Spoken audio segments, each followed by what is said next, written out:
places. And as the eyes of the world are on Memphis, I want the world to know that Memphis stands together.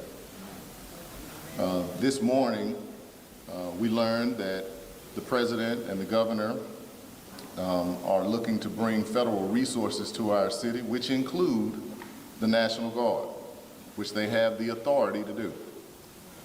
I want to be clear, I did not ask for the National Guard, and I don't think it's the way to drive down crime. However, that decision has been made.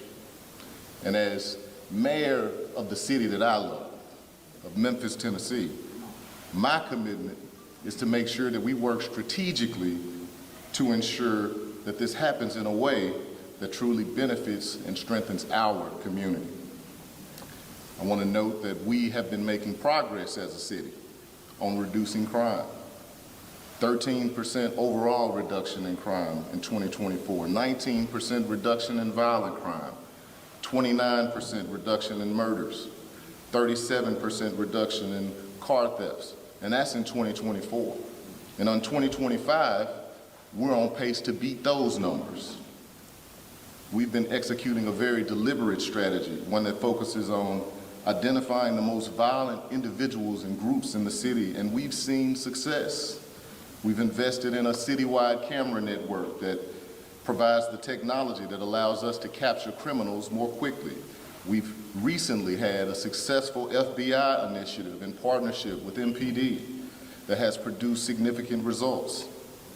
And because of the work and the tireless efforts of our law enforcement, we're seeing double-digit percentage reductions in crime across the board, and I believe that what we should do is double down on those strategies that we know work. I think it's important that I say here as mayor that we know the work is not done. Our city is still far too high on too many of the bad lists, and we're committed to putting in the work to making sure that we do just that. I want to speak to the reality that far too many Memphians feel. Just over the past couple of weeks, we had a beautiful 901 Day celebration, our only holiday, the only holiday that we celebrate. No other place in the country, 901 Day. Beautiful celebration. The event was scarred at the end of the night, after everything was over, because we had teenagers that had a shootout.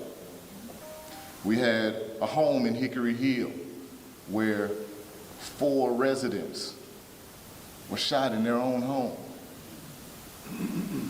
I had an event last night, just last night, where I was walking through a festival, and there was a daughter that chased me down to hand me a letter that her mama had typed for her to give to me and put in my hand, where she talked about her son that passed away in 2018, and she's still looking for answers. So the pain of violence, we feel it. We know it all too well. To me, this is not about politics. This is not a political stunt for anybody up here. We're talking about real lives. So despite the reductions that we've seen, the crime is still too high and there's still too many victims. That said, we're going to continue to be laser focused on what it takes to reduce crime in our city. We know the National Guard is coming. My plan is to make sure that as mayor, I'm able to work with this community, with the governor, with the federal government, to ensure that the support that is provided supports the initiatives that we know work and not distract from our law enforcement efforts. There are questions that you all have that I'm not going to be able to give you an answer to today, but my team and I will be discussing those questions with the governor and the federal government. When will they come? How many people are going to come? How long will they be here? What are they going to wear? Where are they going to be geographically in the city? What assignments will they have? Those are all questions that we have and that we are going to work through together as a community. And the group that you see here today, as I mentioned earlier, it represents a diverse range of Memphians. I can tell you that there are some that support it and some that don't. But we're all right here together So what do you all think about this thing with Trump going into Memphis? For me personally, I am 100% on board. I truly believe that when you have the federal government, in this case, which has already shown when they went into Washington, D.C., that it actually made a difference, why would you not want the help?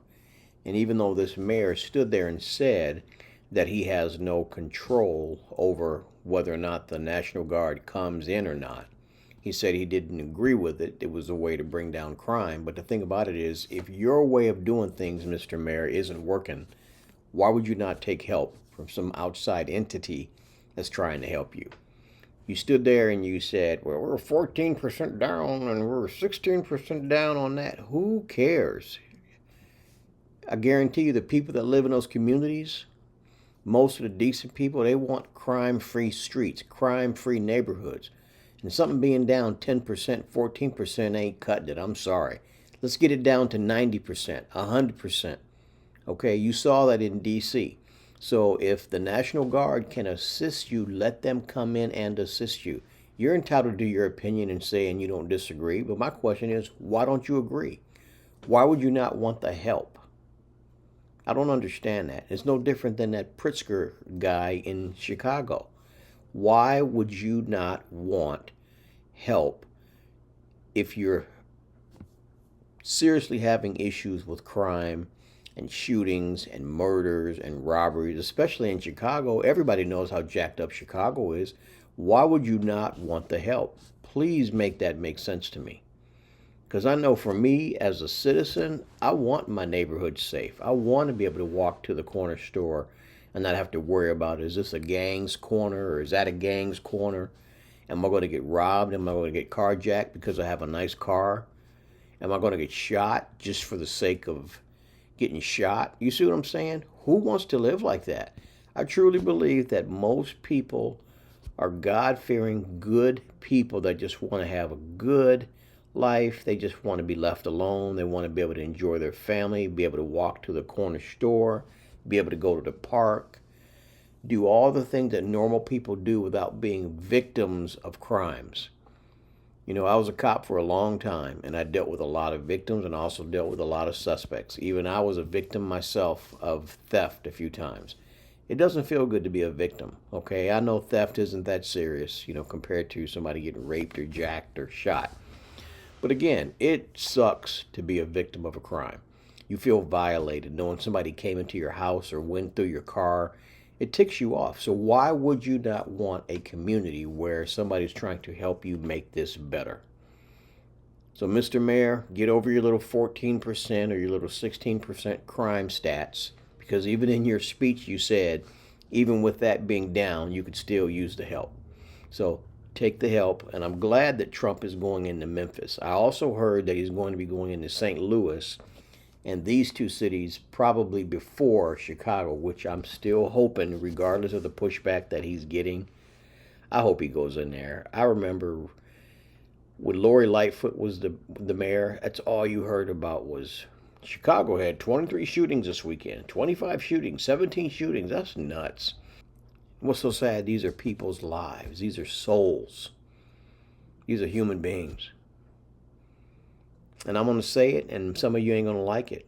What I want to see change is the fact that you got blacks that make up 13% of the population, but commit 60 to 70% of the violent crimes, murders in this country. That statistic needs to change. Make sure you like this video. Also, make sure you subscribe to the channel if you haven't already done so. I love you guys, and I'll check you on the next one. Later.